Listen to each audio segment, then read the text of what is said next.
तो इस बार कुछ खास प्रबंध अगर किए गए हों, क्योंकि देखा गया है कि यात्रा तो उत्तराखंड में भी चल रही है, वहां पे बहुत ज्यादा भीड़ हो गई थी। तो ऐसी भीड़ यहाँ पर ना बढ़े या फिर अव्यवस्था ना हो, तो उसके लिए कोई खास प्रबंध? नमः शिवाय।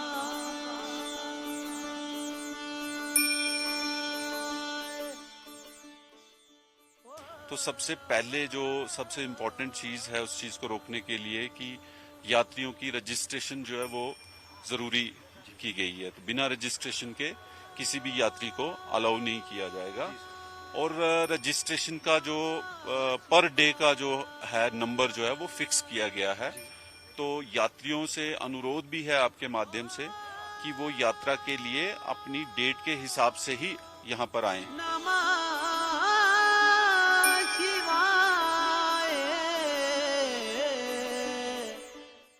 कितनी मात्रा में होंगे, कितने लोगों के ठहरने का बंदोबस्त है यहाँ पे? प्राइवेट जो टेंट्स हैं अवेलेबल हैं। इन एडिशन टू दैट आप अगर थोड़ा सा आगे चलेंगे आपको एक टेंटेड सिटी नजर आएगी जो आर्मी के ताबून से जो वो खड़ी की गई है। और उसमें एट ए टाइम एटलीस्ट 5000 जो यात्री हैं वो उसमें रह सकते हैं। वो अपने आप में पहली बारी ऐसा हुआ है कि वो व्यवस्था यहाँ पे की गई है।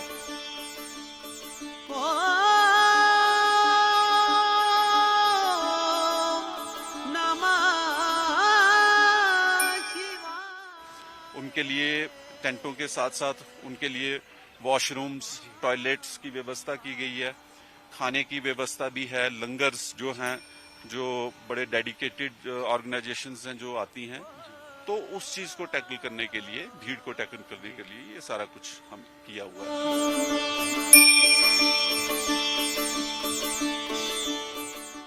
कई लोग होते हैं कि जैसे तला खा लेते हैं या कुछ ज्यादा खा लेते हैं तो उनको फिजिकल दिक्कत आ जाती है। क्या ऐसे भी कोई नियम बनाए गए हैं कि जैसे कि तला हुआ इस बार नहीं मिलेगा, जंक फूड नहीं मिलेगा, फास्ट फूड नहीं मिलेगा? कई बार देखा गया कि लंगर में मिल जाते हैं।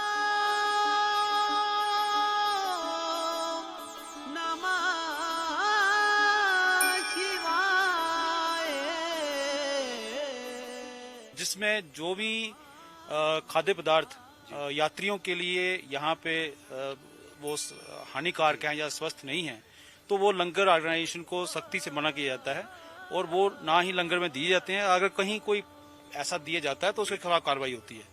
उसके साथ साथ लोगों की सेहत का ध्यान रखने के लिए यहाँ पे एक बेस हॉस्पिटल जो है वो जहाँ ICU की भी फैसिलिटी टाइप है, और यहाँ से फिर हेलीकॉप्टर से शिफ्ट करने के लिए स्कीम सोरा में। उसके साथ साथ DRDO का एक एडिशनल हॉस्पिटल इस बार शुरू हो रहा है जिसमें 70 बेडेड हॉस्पिटल है और मॉडर्न आर्ट वाला हॉस्पिटल है। तो यात्रियों को कोई असुविधा ना हो उसके लिए उनकी स्वास्थ्य का ख्याल रखा जाएगा।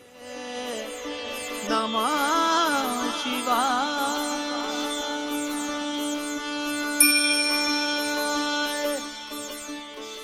नमस्कार, पंजाब केसरी टीवी देख रहे हैं आप सभी का स्वागत है।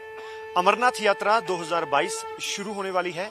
30 जून से यात्रा शुरू होगी। हालांकि यात्री पहुंचना शुरू हो गए हैं और कुछ ही समय बाकी बचा है कि जब यहां से श्रद्धालु चलेंगे बालटाल बेस कैंप से और पवित्र गुफा के लिए निकलेंगे। मैं इस वक्त बालटाल बेस कैंप पे हूं। दो खास मेहमान हमारे साथ हैं। डॉक्टर राजकुमार थापा जी हमारे साथ हैं और दीपराज जी हमारे साथ हैं। एडिशनल डायरेक्टर हैं, ये एडिशनल कैंप डायरेक्टर हैं। उनसे बातचीत करेंगे कि कैसे प्रबंध करके रखे हैं। सर, सबसे पहले स्वागत है सर आपका पंजाब केसरी पर। Thank you. सर, सबसे पहले मैं यही जानना चाहूंगा, जैसा कि 2 वर्ष बाद इस बार यात्रा शुरू हो रही है, 2019 में भी जल्दी खत्म कर दी गई थी समय से पहले, तो इस बार कुछ खास प्रबंध अगर किए गए हों, क्योंकि देखा गया है कि यात्रा तो उत्तराखंड में भी चल रही है, वहां पे बहुत ज्यादा भीड़ हो गई थी। तो ऐसी भीड़ यहाँ पर ना बढ़े या फिर अव्यवस्था ना हो, तो उसके लिए कोई खास प्रबंध? देखिए, जैसे आपने बताया कि 30 तारीख से यात्रा इस महीने की शुरू हो रही है और आपने एक जिक्र किया कि भीड़ के लिए क्या प्रबंध किया गया है। तो सबसे पहले जो सबसे इम्पोर्टेंट चीज है उस चीज को रोकने के लिए कि यात्रियों की रजिस्ट्रेशन जो है वो जरूरी की गई है। तो बिना रजिस्ट्रेशन के किसी भी यात्री को अलाउ नहीं किया जाएगा। और रजिस्ट्रेशन का जो पर डे का जो है नंबर जो है वो फिक्स किया गया है। तो यात्रियों से अनुरोध भी है आपके माध्यम से कि वो यात्रा के लिए अपनी डेट के हिसाब से ही यहाँ पर आएं।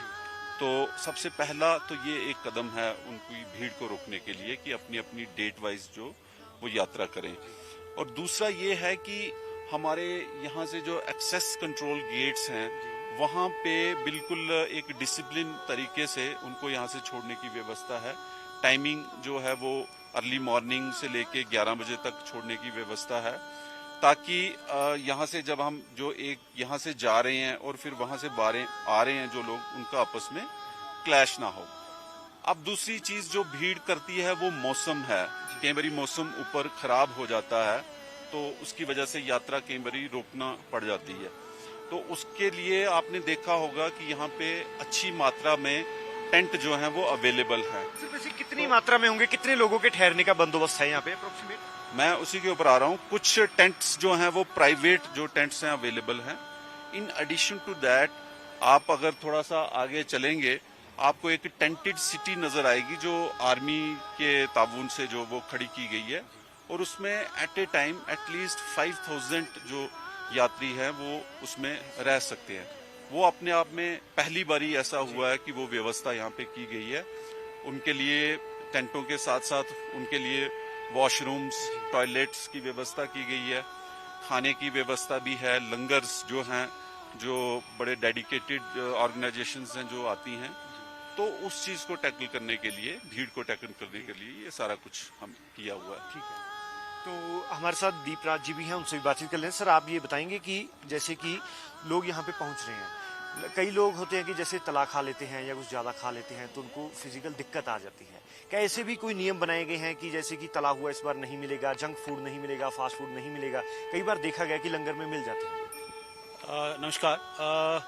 देखिए, ये एक हमारी यहाँ पे डूज एंड डोंट्स की एक लिस्ट होती है, जिसमें जो भी खाद्य पदार्थ यात्रियों के लिए यहाँ पे वो हानिकारक हैं या स्वस्थ नहीं हैं, तो वो लंगर ऑर्गेनाइजेशन को सख्ती से मना किया जाता है और वो ना ही लंगर में दिए जाते हैं। अगर कहीं कोई ऐसा दिया जाता है तो उसके खिलाफ कार्रवाई होती है। उसके साथ साथ लोगों की सेहत का ध्यान रखने के लिए यहाँ पे एक बेस हॉस्पिटल जो है वो जहाँ आईसीयू की भी फैसिलिटी टाइप है, और यहाँ से फिर हेलीकॉप्टर से शिफ्ट करने के लिए स्कीम सोरा में। उसके साथ साथ डीआरडीओ का एक एडिशनल हॉस्पिटल इस बार शुरू हो रहा है, जिसमें 70 बेडेड हॉस्पिटल है और मॉडर्न आर्ट वाला हॉस्पिटल है। तो यात्रियों को कोई असुविधा ना हो उसके लिए उनकी स्वास्थ्य का ख्याल रखा जाएगा। वैसे अगर हम दोनों रूट पे देखें, बालटाल रूट और पहलगाम रूट, दोनों पे देखें, तो कितने वैसे छोटे हॉस्पिटल या बड़े हॉस्पिटल या कितनी डिस्पेंसरीज टोटल कितनी होंगी? देखिए, हमारे यहाँ पे उस पे पहलगाम से लेके होली केप तक और उसके बाद यहाँ बालटाल तक 12 कैंप्स जो हैं वो एस्टेब्लिश किए गए हैं, और हर कैंप्स में हेल्थ फैसिलिटी जो है वो मुहैया करवाई गई है। कहीं पे जैसे हमारा पंचतरनी में अच्छा हॉस्पिटल है, होली केप में अच्छा हॉस्पिटल है, पहलगाम में, पंचतरनी में, चंद्रबाड़ी में बहुत अच्छा हॉस्पिटल है, बालटाल बेस कैंप में इस बार मैंने जैसे आपको बताया 70 बेडेड का हॉस्पिटल है। तो हर 2 किलोमीटर के बाद लोग उनकी यात्रियों की स्वास्थ्य का ध्यान रखने के लिए डॉक्टर्स की टीम उपलब्ध कराई गई। सर, आपसे ये पूछना चाहूंगा, सिक्योरिटी हमेशा से ही यहाँ पर एक बड़ा कंसर्न रहा है। कई बार देखा गया है कि कुछ घटनाएं भी हुई हैं जो कि नहीं होनी चाहिए थी। उसके लिए सिक्योरिटी के क्या बंदोबस्त हैं? कितनी कंपनियां लगी हैं, कितने सिक्योरिटी के जवान हैं? अगर उसके बारे में आप कुछ बताना चाहें। देखिए, जो स्ट्रेटेजिक प्लेसमेंट होती है उस पे ना जाते हुए मैं ब्रीफली इतना कह सकता हूँ कि सिक्योरिटी के बड़े रोबस्ट जो अरेंजमेंट्स जो किए गए हैं। आर्मी, सीआरपीएफ, बीएसएफ एक तरफ ये लोग काम कर रहे हैं, दूसरी तरफ जो हमारी स्टेट पुलिस है, जो डिस्ट्रिक्ट पुलिस है, स्टेट पुलिस है, उनका एक अपना नेटवर्क है जो काम कर रहा है, पैरेलल तरीके से काम कर रहा है और आपस में पूरे कंप्लीट ताउन के साथ काम कर रहा है। फिर इन एडिशन टू दैट जो फोर्सेस का एक रोल होता है, कहीं डिजास्टर हो जाए, नेचुरल डिजास्टर हो जाए, उसमें हमारे पास एसडीआरएफ, एनडीआरएफ ये टीम्स हैं। फिर माउंटेन रेस्क्यू टीम्स हैं जो वल्नरेबल प्लेसेस हैं वहाँ पे वो तैनात की गई हैं, ताकि इमीडिएटली एक्शन किया जाए और अगर कोई यात्री वहाँ पे फंस गए हैं उनको इमीडिएटली निकाल कर उनको सेफ प्लेस के ऊपर पहुँचाया जाए, और अगर किसी को कोई मेडिकल इंटरवेंशन की ज़रूरत है तो हॉस्पिटल में पहुँचाया जाए। तो वो बड़े अच्छे तरीके से वो किया गया है। जो हमारे एक्सेस कंट्रोल गेट्स हैं वहाँ पे एक तरफ फ्रिस्किंग का तो सिस्टम है, दूसरा एक्सरे सिस्टम है, ताकि कोई ऐसी अनवांटेड कोई चीज़ जो है वो ना अंदर ली जा सके। जो व्हीकल्स जो चलनी हैं, चाहे वो लंगर का सामान लेने के लिए है या और तरह की, उनको विदाउट परमिशन जो है वो बालटाल कैंप हो गया या आगे दोमेल की तरफ उनको अलाउ नहीं किया जाता है। तो इस तरीके से जो सिक्योरिटी के जो है वो बड़े पुख्ता इंतजाम जो है सरकार ने किए गए हैं।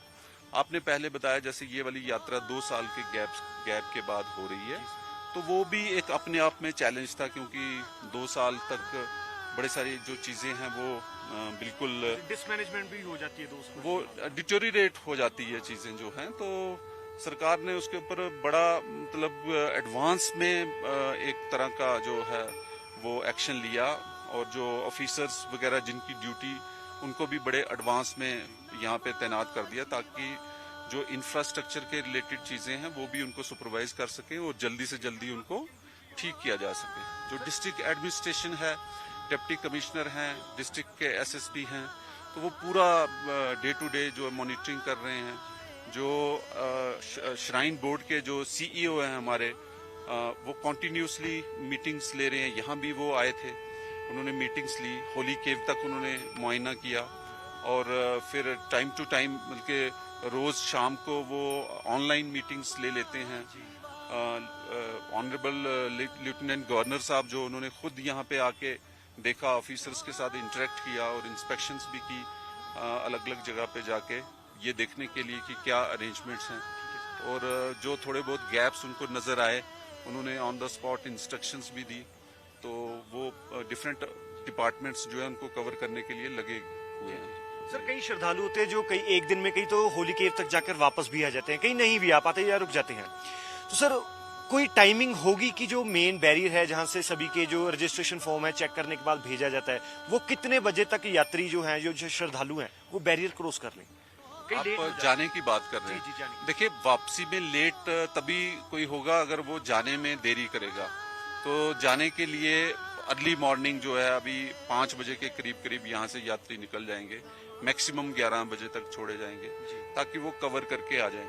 और ऊपर जो होली केव है या लोअर होली केव है, वहाँ पे यात्रियों का रुकना जो है वो बिल्कुल भी एडवाइजेबल नहीं है। तो इस तरीके से छोड़ा जाता है ताकि वहाँ से वो दर्शन करके वापस नीचे आ जाएं।